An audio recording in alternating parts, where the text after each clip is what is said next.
Welcome to the podcast. We're back. This is the next episode in our exciting installments of the side hustle, and what kind of mindset you need and what kind of ideas will be helpful in this pursuit. So let's keep going with the talk track that we wanted to get to. Do you have the agenda? I do. Okay. So what we are aiming for in this next session is a deeper discussion into savings and investments and tax to try to understand the scope of at least the fiscal problem, right? So there's two main levers. One is generating income and the other is saving that income and allowing that income to grow. So we want to discuss different sources of generating income, and we want to discuss how investments later in your life do or don't work for you. So with that being said, I think the place we'd like to start is where most Canadians are at today. And Gary, I think you shared with us some information about savings rates and where we're at in terms of demographics. So just to give you the context of this data, we'll have some data for under 35-year-olds, for 35 to 44, 45 to 54, 55 to 64, and then above 65, and then split out between what the average amount is in the TFSA, what the average amount is in RRSPs, what the average amount is in the bank account, and then what that total amount is.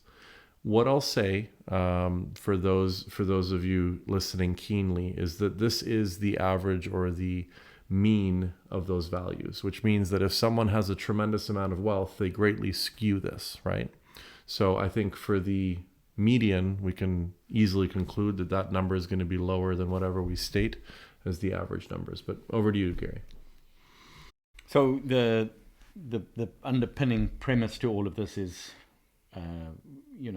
assuring a successful retirement or some kind of financial security as we age, and even financial stability during our working life, and the ability to have some of the things that everyone seems to want to have: travel, a home, and things like that. So the reason why we're looking at the amount of savings per age bracket is to get a sense of where are most Canadians. And as Dave said, this is average, not the median. So with that said, one of the things that we can see from the data, just to I'm not sure if we want to throw this up on the screen or how we'll put this up, but if you're just listening to the audio of this, the bottom line is if you're under the age of 35, on average, Canadians have just under $10,000 saved in their registered retirement savings plan, their RRSP, and they have about $8,400 saved in their tax-free savings account. Those are the two tax-shielded accounts in Canada, kind of like a 401k and a Roth IRA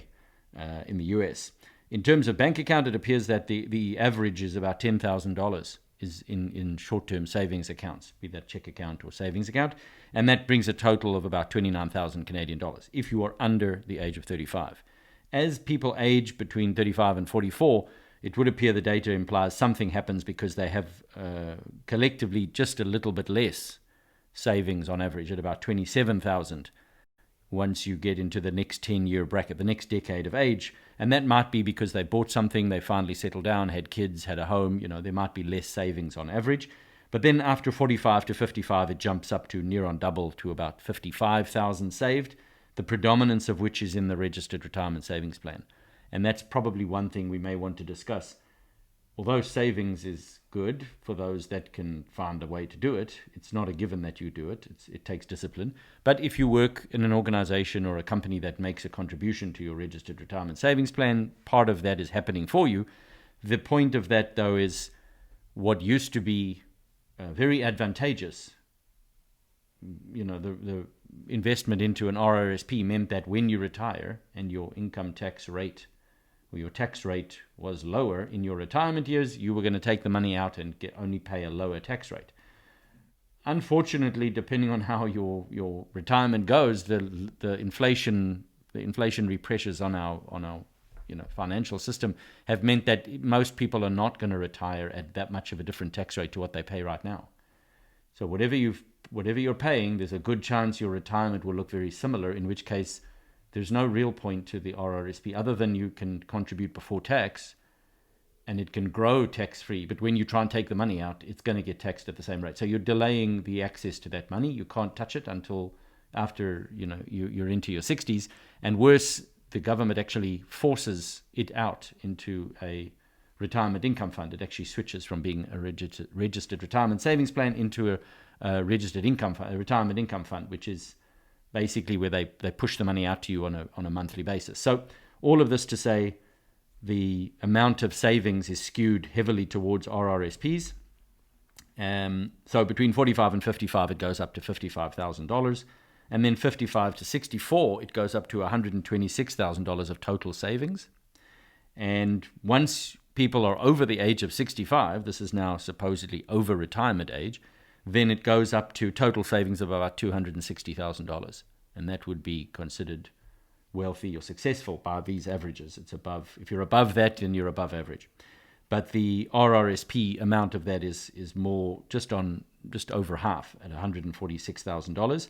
And a bank account would have about $75,000 of short-term savings floating around, and the remainder being in the tax-free savings account at $38,000. So that gives you a summation of the thrust of the data. It's a lot of numbers if you're just hearing this on the audio, but the key to this is that number of $260,000, if you have it, sounds like a lot until you work out how much you need to live, and that's got to last you till you die.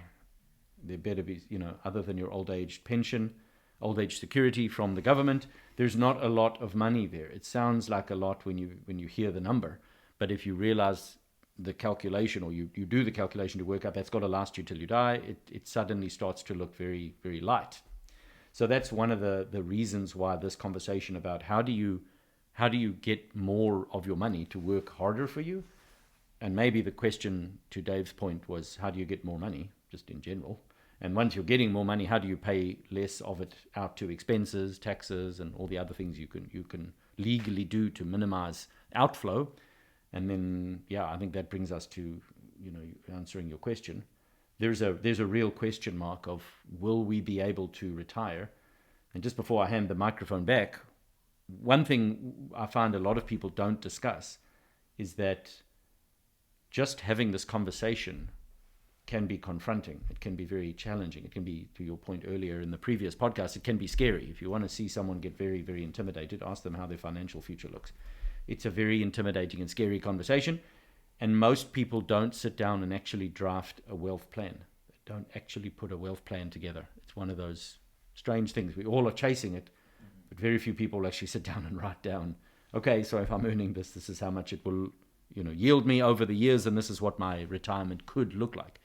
I personally resisted doing it for at least 7 or 8 years because, candidly, I didn't want to see the number and think, well, that's not going to work at all. So I'd rather not deal with that. I'd rather just not think about it. And I thought that was it's not that I thought it was a good idea, but I think as humans, we sometimes don't want to confront the difficult things. I didn't know what else I was going to do. It was like, well, I've either just got to now accept a worse fate, or I can live in hope and dream and pretend, if I put my head in the sand deep enough, that maybe I'll win the lottery or something. So I certainly didn't want to disappoint myself or get depressed about it. So I never did it for a good 7 or 8 years as I'd moved to Canada. So I think it's a good foundational summary. It is. Thank you for that, Gary. I think maybe one of the pieces that Gary quickly glossed over was what's sort of the safe amount you can pull out every year, right?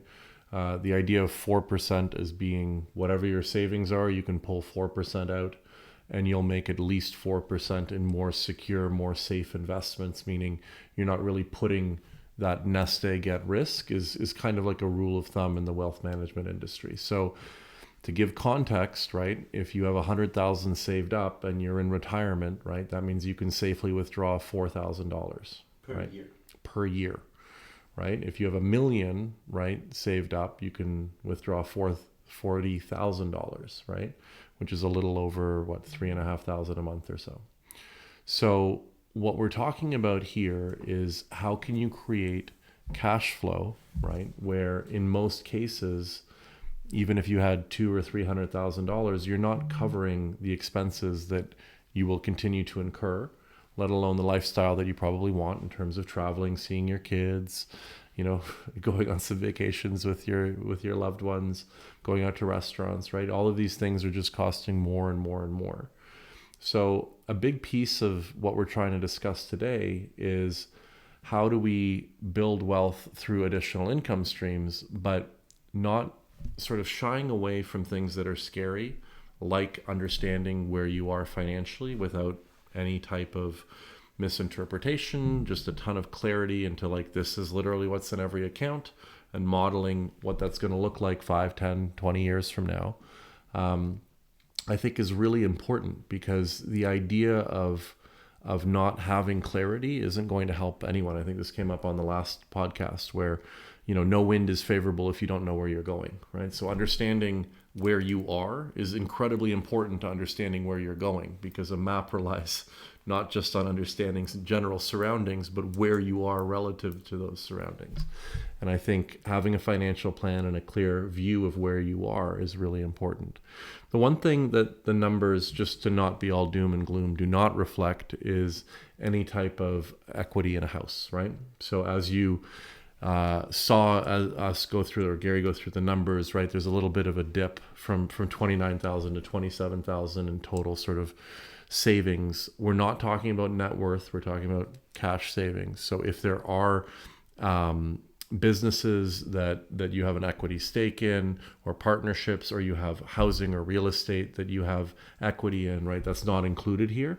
But that being said, those are illiquid, right? In most cases. So the cash flow may not be there. It may only be covering expenses, or as rates have risen, you may be underwater on some of your real estate investments. So with that being said, maybe I'll turn it over to Brian to talk a little bit about how do we expand the pie instead of it just being this one salary that you're bringing in, right? How can we start thinking about diversification, not in your investments, but in the way and the sources of money that are coming into you? Well, I think the fortunate thing about where we are today is there is an opportunity of expanding upon your income. I think in previous generations, there was this idea, this track mind that you have a job and that's your income and that's the only job you have. I think as time goes on further, and as well with the resources that we have available, there is an opportunity of diversifying what it becomes your income stream. You see this with a lot of people in terms of the side hustles or the different jobs they have available, using stuff like the internet and social media. You see a lot with e-commerce and online stores. A lot more online stores. It ends up becoming, it's kind of interesting because it kind of represents the opposite of where the economy has been driving in terms of the consolidation of different businesses. If you have more individuals who have resources and have these capabilities in their hands, then they can go out and they can start their own businesses. They can start businesses out of their houses. They can have opportunities of marketing directly to people and attracting people. They have abilities of, you can get small business loans, but then also use, different payment systems online. So I think what you're saying, and what we're all, if we take a step back, feeling is that it's never been easier. The barrier to entry to start a business or to learn a new skill has never been lower, right? Mm-hmm. As you go further back in time, the access to create things, to learn things, to know things, to do things, that's really restricted in terms of the general population. Now, you can take MIT and Harvard classes for free, right? You can learn new skills for basically free, depending on what services you sign up for, right? Mm-hmm. So what it comes down to is the grit and the perseverance and the sort of self-motivation that you have within yourself, which is why we started with the idea of mindsets, because if you believe that you can expand and grow, and these challenges, even if you aren't successful initially, aren't failures, they're growth opportunities, they're learning opportunities, well, then the world's your oyster, right? This is an incredibly positive picture in terms of what you could do. Mm-hmm. But I think psychologically, especially in the West, with all of this choice, with all of these abilities, looking around and seeing how other people are succeeding, if you're not, you then have to think about, well, how am I going to get there, right? What are the steps that I can take? And maybe I'll turn it over to you, Gary, for a bit of your perspective on that topic. Yeah, I love what you said, that it's never been easier. The bar has never been lower, because that is absolutely true. Right now, you can go and open a Shopify store. You can go and download a digital course platform and create a course. There's like a million things you can do. I do want to add one point, though. if we can put it like this, the high jump bar has never been lower, but it's still a high jump. Yes. So there is going to have to be some grit here. It's going to take perseverance. It's not going to work the first time. It probably won't even work the 10th time. But the question is much like that video game analogy I used, is you get to decide how many times you're willing to play the level to see before you can get good at playing the level or playing the game in general. So that's the first thing, is it's the high jump has never been lower, and it's still a high jump. So get ready to start, practicing banging the bar off the high jump, if that makes sense. The second piece. So you're saying if I do one push-up, I may not look like Arnold Schwarzenegger in his prime. You look a lot like him now. I mean, before you even did the push-ups, you're in a good shape. No, you will not look like that. Exactly. Consistent persistence or persistent consistency. Yes. Those two words are annoyingly reliable. I hate huge changes, right, are the result of tiny changes made over time, right? Yes. So that's an important point. But I will add it's not just grit. We're not just saying grind it out. Just keep grinding until you get sick of it. Like, don't keep going just for the hell of it. What I'll share is, I think financially I kind of get motivated by the potential for success. I want to make more money. I want to use it for the things I like to buy. I want to know that I have a buffer, a safety net. If something bad happens to me, if I get laid off, or if something happens, I want to know that I'm able to deal with that and not be like, absolutely sheet white as a ghost, realizing I've got nothing to do but go broke and so on. So I like those things. If you started a business, let's say it's a really mediocre, lame business, and all you could do is get it to generate $500 a month, $300 a month. Let's say the best you can do is $250, or a really low amount. If you made $250 a month, what's that out of in a year? If you made $250 a month, so 3,000. What you just said a little while ago was that if you have an amount of money and you were able to pull 4,000, how much would that asset be worth if it was delivering you 3,000 a year? A little under $100,000. Right. So for what sounds like a really crappy business, I've just given you a $100,000 asset, which you didn't have to work for or save for. You just had to do some courses on Shopify. Maybe you had to take some online learning at Google and work out some search optimization. So you spent a few hours, but I just bought you a $100,000 asset. If you can get it to make $250 a month, and that might pay for your internet bill, your cell phone bill, and things like that. So I like to think, as much as it sounds doom and gloom in the one direction, it's actually quite positive in the other direction. You don't have to do very much to generate quite a large asset, which you would have had to have saved for a long, long time if you're just an employee. So I caution all the employees, like, so you're not doing anything bad, keep doing what you're doing. But if you can spend some time with a group of friends working out a side hustle, it's very lucrative nowadays. And the second piece, geographically, you mentioned spatially where you are on a map. It matters a lot where you are on the map, not just the map. And as a Canadian, I'm very aware that we are just to the north of one of the largest common markets on the planet. And the currency is 25-35% stronger than ours. So if you are going to sell something, my invitation to any aspiring business person is, make sure you can also sell to the US. Make that a digital product. You can ship things if you want to physically move them, but that gets, there are implications to shipping. But digital things, courses, digital information, things if you're good at something, teaching people how to do that kind of stuff is very easy to then offer into the US, where the currency that you get paid in is US dollars, which is now, I've given you a 35% bump in what your currency is worth if you just sell to people in the US. It's right nearby. You can literally drive there from most Canadian cities are within 100 miles of the US border. So that's another aspect. It's never been easier. The US is right off our south port here, and the value of these businesses as assets, even if they're rinky-dinky and little and feel like greasy kid stuff, even if it feels really lame, is actually surprisingly lucrative. So that's what I see as the opportunity to ground us before we start talking actual businesses and so on. So I thought you said something really interesting and insightful there. And what I love is painting this picture of optimism, right? Realistic optimism. So just to recap, if we had $100,000 saved up at retirement, right, we'd be able to safely withdraw $4,000 a year. So the effect of having saved that $100,000 is that we can safely withdraw $4,000. However, if we build a business or a side hustle or some income stream that generates $4,000 in net profit or after-tax revenue within the organization or your pocketbook, right? That's equivalent to having saved $100,000. And it's never been easier to learn. I mean, exactly what we're doing here, creating a podcast and putting it on, right? And trying to share that these are challenges. No one is saying that the housing costs in Canada and the employment and inflationary costs and everything else are difficult. They are. And when we look at retirement, there's clearly a gap between the lifestyle we would like to live in retirement and where we are today. But the path that we take there doesn't have to be the traditional path either, where we need to save up millions in order to be able to withdraw the 4%. You can build a collection of income streams along the way that will cover your retirement expenses as you age. So with that, where should we go for the next direction? Well, just to give everyone a helpful little nudge, I call this a loving little nudge. You may want to work out how much money you think you'll need in retirement and factor that into what kind of an asset or pile of money you need in your registered retirement savings plan, or however or wherever you think your retirement's going to come from.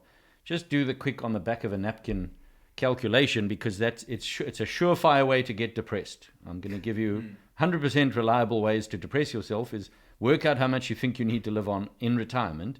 Include all your travel, what car you want to buy every 5-10 years, to change your car or whatever accommodation you're going to need, how much you want to spend on food and all the Uber Eats you want to eat.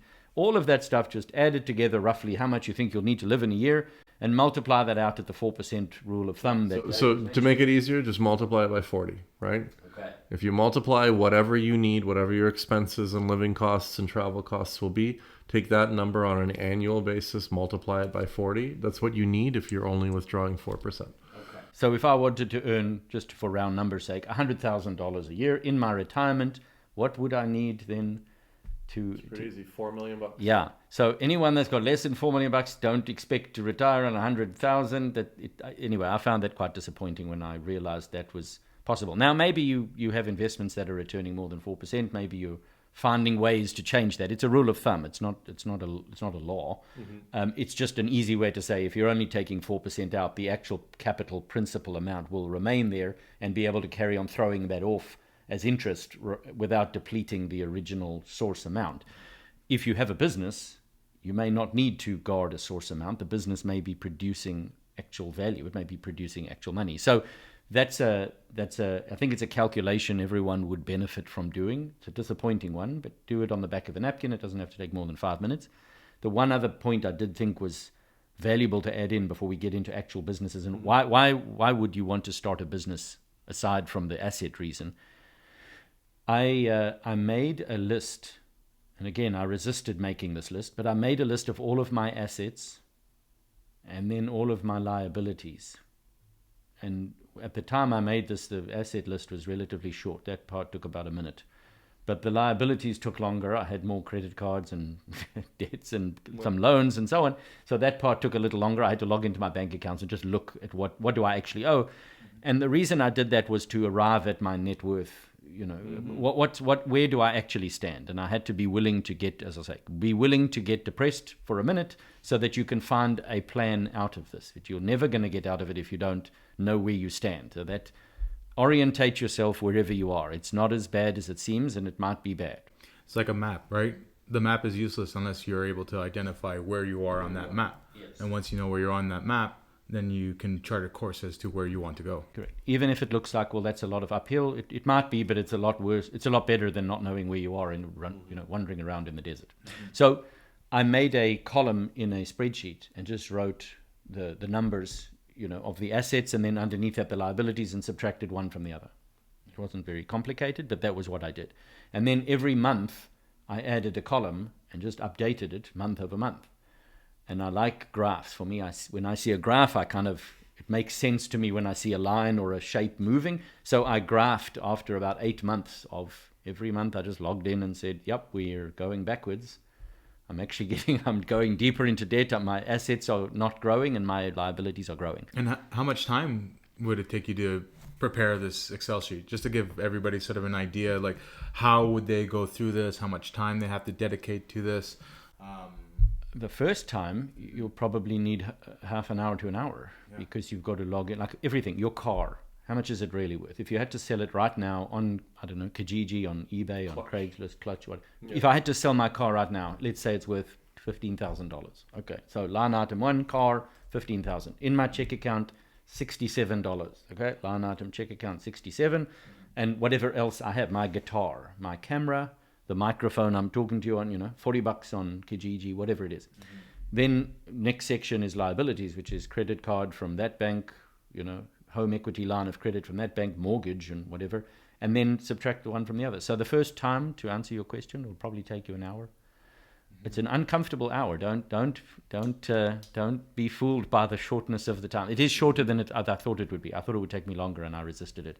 But it's an uncomfortable hour, but so valuable. It's unbelievable how valuable it was, because then the next month it only takes you about 10 minutes. Your car doesn't change in value that much. It goes down a little. So I gave a ratio of, I think it's probably losing, $100 and $200 a month over the year, and over a year it's lost $2,000 or something. So I degraded the value of my car.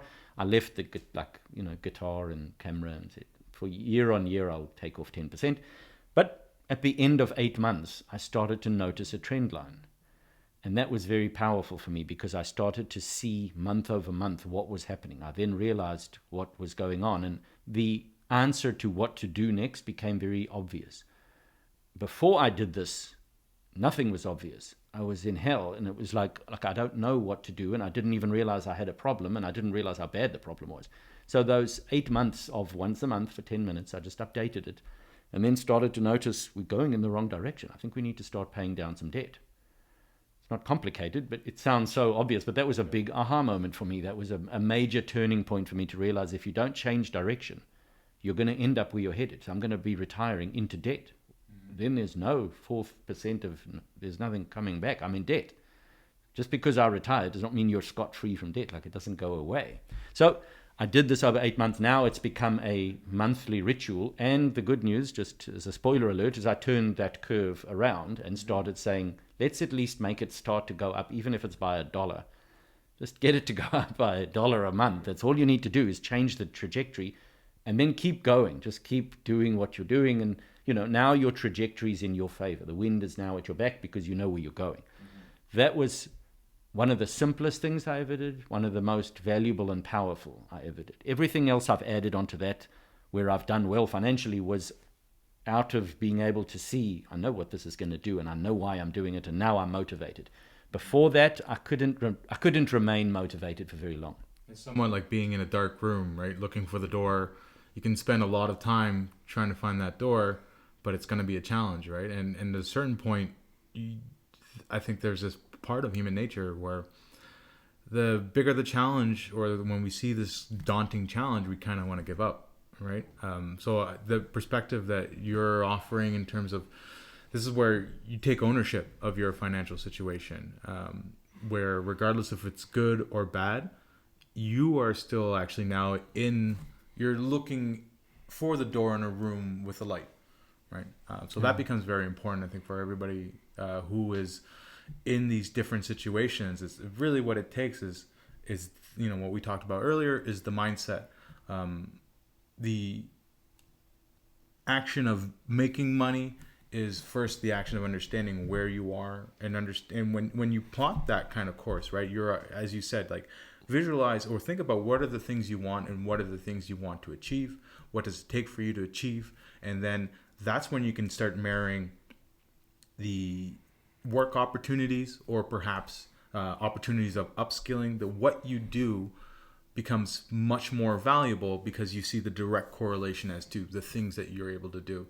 Where I find and I would say myself, this is the way I feel I've confronted this in my life, is I'm not sure exactly what I want. So what I need, I'm not sure either. So both of them are X.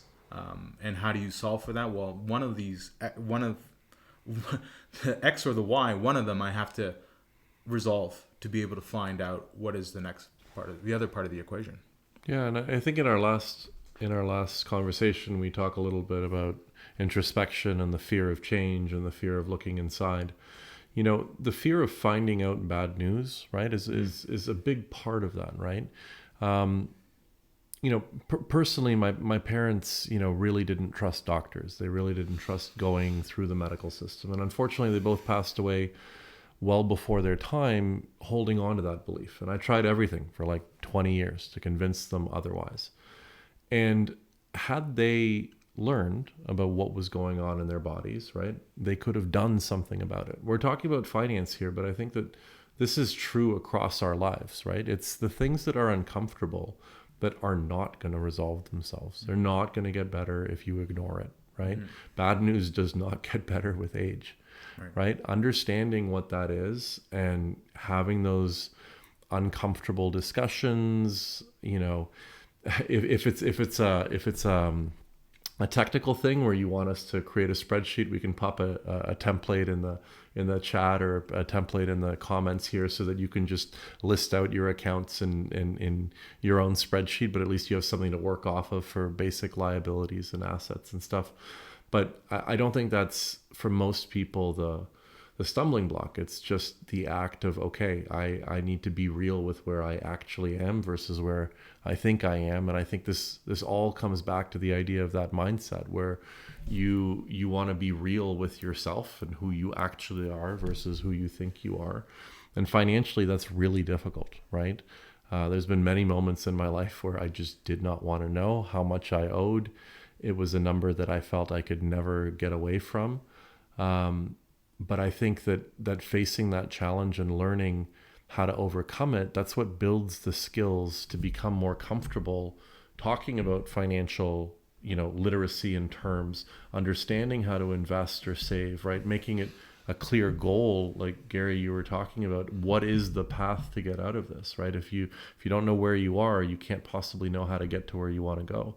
So I think that although uncomfortable, the benefit is immeasurable, but the other piece is there's never been a better time to get creative about ways to get new income streams, to learn new skills, to change roles, right? The idea that you're going to be at the same office and working for the same company for 40 years is not there, right? So I think that what we should maybe explore is what are some of these optional streams that make sense, right? Like you talked a little bit about content creation, right? Like what is it that you've got some level of expertise in, and how can you share that versus what is it that you can do, maybe like selling different types of products or getting some skills or cross-training yourself, right, on how to market, on how to sell, on how to, manage a product, whatever it might be. I think that there's quite a lot of room for growth and transformation, but what I would encourage everybody to do is have those conversations and take that clear, uncomfortable look inside financially to understand where you actually are, and then what skills and what choices you need to make in order to make progress, and track that, track against a goal. If you don't have a goal that you're working towards, it's just a dream and you're probably not taking the steps to achieve it. So break it down into goals and go after it. I don't know if any of you have listened to Dave Ramsey. Yeah. He's a very interesting guy. He's got like a kind of a sports commentator headset, and he records a podcast much like this, but he videos it as well, and he takes callers. So he'll give some advice, and then he'll take callers. And some of the people call in. Part of it, I think, is it's a little bit Jerry Springer. They kind of call in with just this crazy situation, and they genuinely, as far as I don't know whether it's dramatized or not, but they call in saying, okay, I'm like $2.5 million in debt and I earn $40,000. Do you think I'm going to be able to retire? Yeah. And part of his allure, I think he's very straight. He's very simplistic about, like, these are the 4 rules you cannot break if you want to be financially free. And they're not against you, but they are what they are, and you kind of have to live by them or don't. So he will then say, no, you're spending way too much on Uber Eats. Yeah. And then you can almost hear the outrage on the other end of the phone. He kind of gives someone some really tough love. And the pregnant pause is part of the fun of this episode, because he's like, there's nothing mystical about what I just said. You cannot spend that amount and expect to have more left over. It's like, this isn't complicated. But the person is being told everything you're doing is a complete shamble. They're being told they're a hot mess financially. So I find if you're not sure what to do, go and listen to 10 Dave Ramsey podcast, or go and watch his YouTube 10 in a row, and you'll come out with, okay, I think I know what I'm supposed to do now. It gets very clear when you start to notice the pattern. I found if I had to look at myself, it took me a long time. When I was able to look at others, I was able to recognize what was needed quite quickly when I was looking at someone else's financial position. Looking at my own was like staring into an abyss. I wasn't sure what was going to happen next, and I didn't want to look at it. To Dave's point, this is just like a horrible thing to do. So I got value from watching those kind of things. You can listen to this podcast. We'll keep talking about it. But that, I think, it sums up why starting a business is valuable, because the salary part, one thing we haven't said about earning a salary is it's wonderful to have especially if you earn a high salary. It's fantastic. The challenge I find with it is, for people who earn high salaries, the tax they pay is deducted before they ever see the salary. That's how it works. There's nothing new about that, but your salary is paid to you after tax is deducted, and your employer immediately remits that to the revenue agency of your country, whether it's the IRS, the CRA, whoever it is. That's usually how it works. It appears to me that's much more comfortable for the employers and the government. I don't find it that comfortable as an employee, because I didn't even get to see the money. It was gone before I even knew it existed. When I've owned businesses, the money that comes in, we put aside the money that we need to legally pay as tax until the tax is due at the end of the year. And in that time, there are a whole bunch of options we have with that money. We can invest it, we can use it for running the business, we can do whatever we want, still keeping it ready to pay the tax. We paid about the same amount of tax. But the flexibility that we had with that money was massively improving our ability to do other things. It gave us petty cash. It gave us some slush fund money to use. We couldn't jeopardize it because it was due. It was legally due as tax. But as an employee, you don't even get to play that game. That game, you are outside the school grounds and you're looking through the fence at the game taking place inside the school grounds. You don't get to participate in that if they take the money before you go. And now I think anyone who earns over $100,000 in Canada, and I'm not sure what it is in the US these days, but that's the marginal, you're at the top tax rate. What sounded 20 years ago as an enormous amount of money is now not enough. You can't retire on that amount of money, not easily. So you can't afford a house on that amount of money. All of those challenges have arisen now. So the big amounts are not that big. And if you're doing that the marginal top tax rate can go as high as, I think, 53%. We're at 52.5%, 53%, depending on the province or state you're in. Yeah. So that's more than half. To me, that feels like I have a sort of a silent partner in my business who's not doing anything with me. I've got to do the work, and they're going to help me. Like, I get services from the government. It's not like I don't see the point in paying taxes, but I don't think it should be more than I'm getting. I think I should get, fundamentally, my belief is I should at least get half. I don't think I should pay more than half. And countries in Europe and other countries have gone much higher than that. Yep. One of the earliest memories I have of this is I was a big fan of ABBA. Okay, don't judge me. I liked ABBA as a child, and they left Sweden. They opted out. They said, we're not doing this, because in Sweden, the tax rate for mega wealthy people, they would bear in mind, ABBA was one of the most successful pop groups in the 70s and 80s. So they were making an untold fortune. They were taking the world by storm. And they looked at their tax bill, and I think it was approaching 90%. The Swedish government would basically take 90% and said, you don't need more than what everyone else is getting in the middle class, and we want you to be that. And they said, well, thank you, but we don't agree. And they moved, is the short of it. My parents and brother told me this.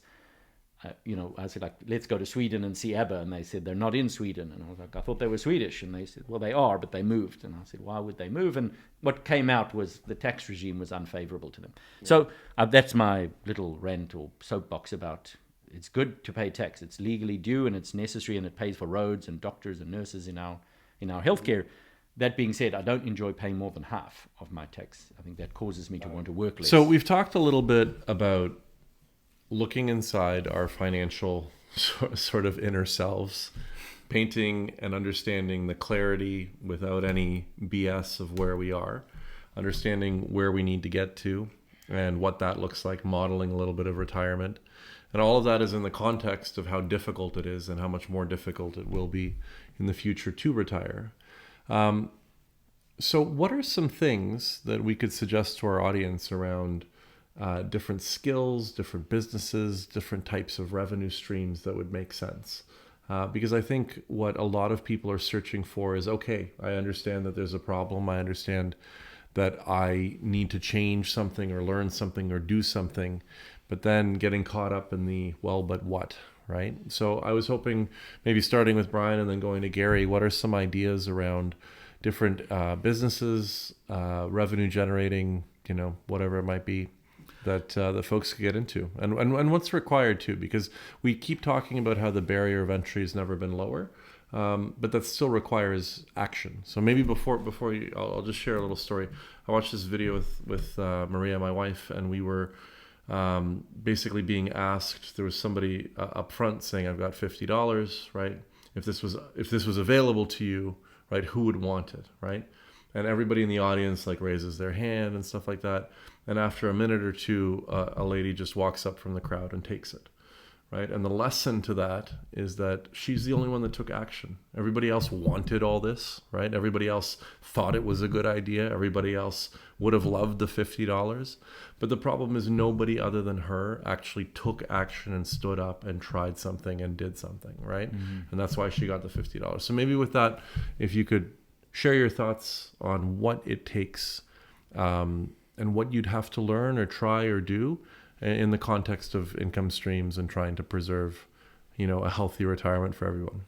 Well, I think the first part is to examine, where your passions are, what your strengths are, and where do those meet. And especially also considering like what are, doing some research in terms of what your passion is and what your skill set is and what does the market look like? Is it something that there's a lot of people available? Is there a lot of services available? Or is it, can you enter into that market? Do you have a unique value proposition that you can offer?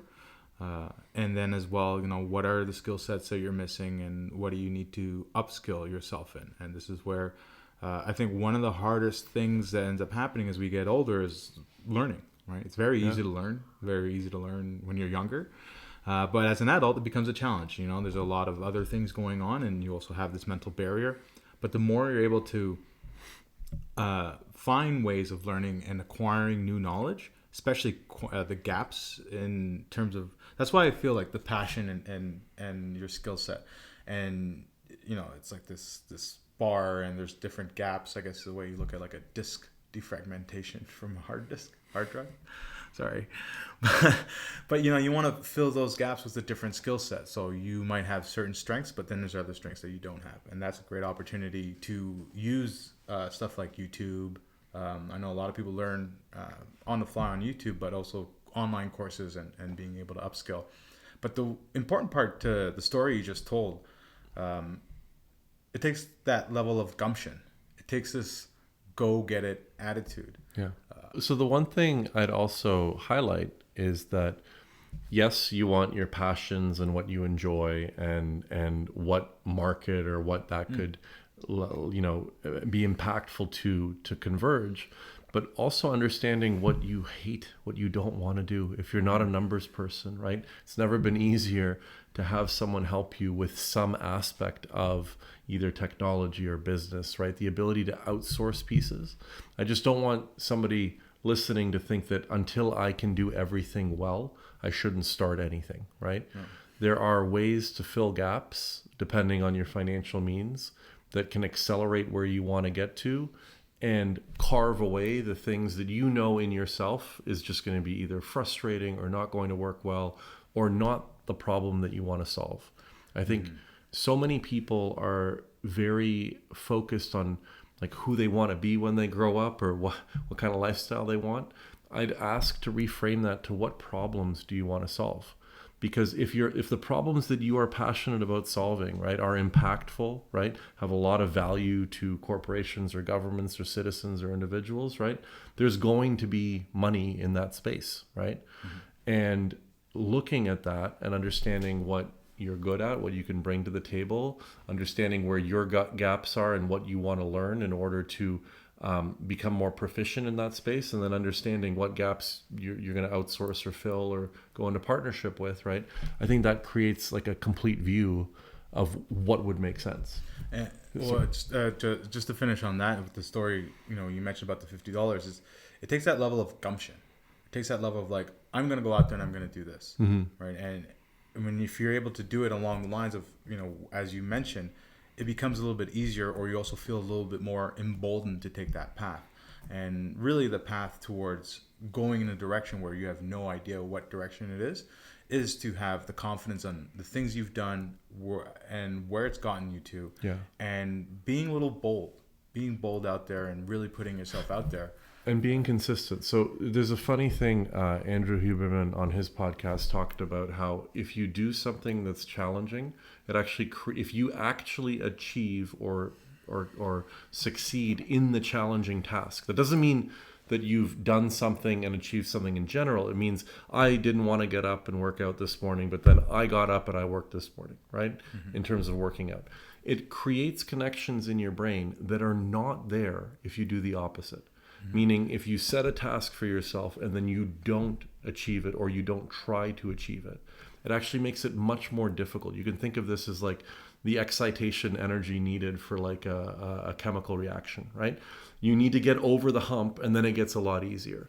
The more often you can get over the hump, the easier it is to get over any hump. Your body, your brain, your mindset allows you to do more difficult things more easily, right? So if you look at some of these people who, live for doing difficult things, right? That isn't because they woke up one day and all of a sudden could do difficult things. It's because they've trained their minds and their bodies to achieve things that they previously thought they couldn't, or they purposely seek out the thing that's difficult because they know that that's what they want to focus on. I'm going to actually offer, not to say contrarian views on this, because I agree with what you said. I'm not going to contradict you. But what I've found for me that was helpful when I decided I want to start something else, or I wanted to start a business, was a couple of things happened. The one is I definitely got wrapped around the axle. I kind of got myself into a real knot mentally about, well, I could do this, or I could do that, or I could do anything, or I don't think I can do anything. And I went, oscillating between I can do anything, the whole world is my oyster, to I don't actually think I can do anything. I'm not that good at anything. Why would anyone want anything from me? And this went back and forth and back and forth. What I noticed was my mental state was susceptible to going, out of possibility. I call this like that gumption. It's easy to lose gumption. You can wallflowering was very predictable for me. So, as you said, only one person stood up in the audience and went and just walked up and took the $50 and said, I don't just want it, I'm going to do something about it. The reason that's so powerful is because only one person does it. So it's not the common way people think. So my first suggestion or word of advice is find a friend or a group of friends and hang around them, people that are motivated and are willing to try things, that they're going to do hard things generally. Hang around people like that. They're annoying as hell. They make you do long distance riding. Yeah, I've done cycle riding to raise funds for all sorts of causes. It's annoying as hell, but it's very important if you want the business to actually go somewhere, because there will be a day or a time where you won't want to do it and it will feel like it's not working and you'll go into the pit of despair about it. Have a group of people around you that have a motivating factor to you. Do not go to your brother-in-law or your cousin and ask them for 10 reasons why what you're going to do is not going to work. A lot of people will give you why you shouldn't do something. Stay away from those people in the beginning and go towards the people that say, that's a great idea, let's map it out together, or let's workshop this, or something. So stay near positivity. It's important. It's like fertilizing the ground when you're planting seeds. Without fertilizer, if you just throw seeds on a piece of concrete, nothing's going to grow there if everyone tells you you're an idiot and it's not going to work. Because that's what a lot of people would say, not because they were being mean to me, but they said, what do you know about this? You know nothing. So what do you think? You're not going to make any money here. That's the first thing. The second thing, something my dad drilled into us as kids, was what he called a quick and dirty P&L. And he called it a Q&D P&L. And this is a quick and dirty profit and loss. And he said, like, whatever business you want to do, it doesn't really matter. Solve how to split an atom as a nuclear physicist or make butter cookies in your kitchen. Doesn't matter. The business is irrelevant. But just write down on the back of a napkin, how much do you think each one would sell for if you were going to sell, let's just say, butter cookies for the sake of it? or courses or whatever you're going to sell. If you want to wash dogs or walk dogs or I don't know, whatever you want to do, cut dogs' toenails. It seems that that's a big thing on the internet. So if you're going to specialize in, Gary's dog toenail cutting service, how much could I charge for a toenail cutting and how many dogs could I see in a day, roughly? And just multiply that out to get, well, that's possible. That's not to say it'll work, but if it did work, that's as high as you could go. And then work out what are the costs that I need. I need the clippers. I need to advertise to tell people that I can cut dogs' toenails. People need to either get to me or I need to go somewhere where I can cut the dog's toenails, etc., etc. I need to possibly have a business license. And here are the 5 to 10 things I need, an accountant or whatever I'm going to need. Just map those out. And again, do it with a friend because it goes quicker and it's easier. But if you come to the point that I don't think these two numbers work for me, no matter how passionate we were about something, my dad would say, you can be passionate, but unless it's a hobby, if it's a hobby, you don't need to make money at it. Just do it because you like it. But if you plan to make money from it, it can be a hobby, but it does need to be balanced. It needs to be leaning towards profitability because otherwise you'll end up paying in to do it. And a lot of people get very excited. We had a lot of friends that used to come. I think they were seeking mentorship from my dad. And I was just sort of pottering around the house. I was playing with cars on the floor and I would listen to parts of whatever they were saying at the kitchen table. And he would say to them, just write these numbers down with me. What do you think you could do that for? And, let's say you want to wash cars. Well, how many cars can you wash in a day? And how long do you want to work? How long do you want to do it and how much can you do it? So how you need soap, a bucket, some water. Okay, fine. So there's your business in a nutshell. That's possibly how much you could make in a month. Now you can either hire people and do it or start franchises. There's a growth plan there, but are you willing to do that phase where for a year you're probably going to have to do that first phase? So that would be my second recommendation, is just do a quick and dirty. It doesn't have to be accurate. It doesn't have to be amazing. It's not more complicated than that, but at least have an estimated view of this is a very lucrative business or it's kind of okay. But if I'm baking muffins in my kitchen, I've only got 4 muffin trays for a dozen muffins each. So that's 48 muffins at a shot, and it takes about an hour in the oven plus an hour to mix all the ingredients. So I can maybe do 96 muffins in a day if I really crank it, and I'm making sell them for $3 if you're lucky, and it costs you $1.50. So maybe I'm making $100 a day, and I'm working like solidly in the kitchen, and it's a disaster zone while you're baking. If you're okay with that, then that's great. If you're not, you may want to start shortlisting some other businesses or at least have options. And having friends, I think, helps with that, having people around you. So those are my 2 suggestions before. I mean, passion is probably a good thing because it lubricates the situation. It makes it a bit easier to do it rather than I just don't like doing this. But I don't know that that's needed. I think it's helpful for me. Sometimes I'm going to do stuff that I'm not passionate about, but I'm going to do it because I can get paid to do it. And I was like, washing windows was never a passion of mine, but they were willing to pay me and it was easy work. And I knew if I used it when I was growing up, I found that if you used newspaper, scrunched up newspaper and vinegar in water, made the windows really clean and streak free. And I specialized in that. So I would say to all the shop owners in this shopping mall near where I lived, I can get your windows really squeaky clean and streak free. No more streaks because it looks terrible if you're walking past. You want real clear windows. And they were like, all right, kid, here's $10, go ahead, knock yourself out. And then they did see the windows. And if I would usually leave like half the window done and half the window undone if they weren't sure they wanted to use me. So I kind of got a sense of what was possible, but I don't think I was passionate about window washing. I got passionate about it because I wanted to make money off of it, but it wasn't needed is my point. Yeah, I read a funny quote about people who speak to alumni or speak at convocations and stuff like that. And they're like, just follow your passions. And it's like, look, you weren't passionate about drilling for oil until you made a ton of money off of it, right? Like it became your passion. I'm not saying that you're not passionate about it now, right? But you have to love sort of the things you're getting into and throw your energy into it. And then that will allow you to grow and scale and, becoming professional at the thing, results in a lot of great feelings and self-confidence in yourself along with the monetary sort of aspects of it. But it is the one point I don't want to diminish is that gumption. Yeah. It's not going to happen sitting on your couch. Yeah. So go for it, and then I wanted to close with one thing. I guess the what I was going to say, when you were saying is like it's important to have the people around you for that support, and then you tell the story of your dad, and that's a really good example. Not just for your dad's friends, but also then for yourself, right? It shows how this knowledge set is something that is cultivated over time. And the fact that you are able to have it at such an early age, it is something that you are able to take with you moving forward. I think one of the struggles for a lot of people who are looking to get into business or make money is that they never have this kind of direction or this kind of like influence or infrastructure. It's like, oh, I guess I'm going to do this or I'm going to do that, you know.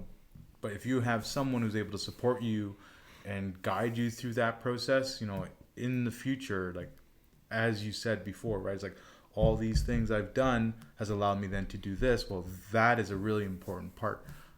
Well, not, you know, one part that could be very important to where you go forward in the future. So it's a really good example of the story about your father. I think just to wrap it up, I wanted to dovetail on something that Gary said about doing this sort of quick and dirty P&L, right? Another thing when you look internally at where you want to go and what you might want to do is to try to understand between your ability to execute against something, right? That gumption in doing something, and then what the opportunity is, right? Because you might be excellent at execution. You might be able to build a business, hire people, things are great. But if you're doing that in like if your execution is 10 out of 10, but you're doing that in like a 1 out of 10 opportunity, it's never going to bring you, right, what you're looking for unless, to Gary's point, it's a hobby, right? Like this is a thing that you just want to do.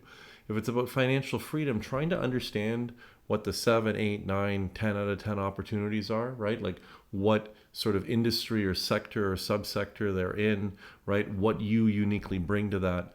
And then working on your execution to sort of be in an area where all the boats are kind of rising. So even if you're a C plus, B minus, right? You're still going to do okay because everybody's doing okay in that area, right? Like I wouldn't suggest starting a print newspaper right now, right? It's that kind of, you know, taking a critical eye at where the industry and where the market and where the sectors are and trying to find things that align with what you would enjoy doing or could become passionate about, but also being critical of like where things are going, I think is prudent, right? Not trying to make it in an area that is shrinking, right? You want to be in a growth area ideally. So as a closeout point, to take away from this, as I mentioned in the previous podcast, I always love to leave everyone with an actionable, something you can actually take action of, other than feeling enriched and, you know, positive about the podcast. What can we actually do? My suggestion is go ahead and start anything you like. It doesn't have to work. Yep. You just have to start it. The muscle you're working here is the starting muscle, not the working muscle. So pick up a weight in the gym. It doesn't matter which weight it is, and it doesn't matter which muscle group. But if you don't get into the gym and pick up any weight, I can tell you nothing's going to happen. So start any business you like. It probably won't work. I'll give you that as a freebie. It's probably not going to work. But what you'll learn about what didn't work will be very valuable for the next one, which might work, or the one after that, which will really work. You'll need to know those pieces. So don't worry too much about getting it wrong. Worry more about what you're needing to learn, and it will reveal itself. What needs to get learned reveals itself. There's no curriculum in life. Like universities will give you a curriculum of we'll teach you these things, and we think that's a complete education until you get out in the real world and then think, but they never told me that part in universities. Well, the good news in business, what you need to know gets revealed to you. It's like, this isn't working. Well, that's what you got to learn then. So that's the part I find is strangely, you know, refreshing to hear, which is you can start anything you want, even if it doesn't work, even if it's not that profitable. It's not going to be the last one you do. It's the first one you do. It's the first weight you pick up in the gym. It's the first hit of the tennis ball. It's not the last. It's the first time you play a computer game. It's not the last. So if that's one takeaway you take away from this, is go ahead and start. Stand up, go to the stage and pick up the $50. Because if you don't and you just sit there wanting it, it's not going to make any difference. Wanting is not enough. But action is where the real juice is. That's the value. 100%.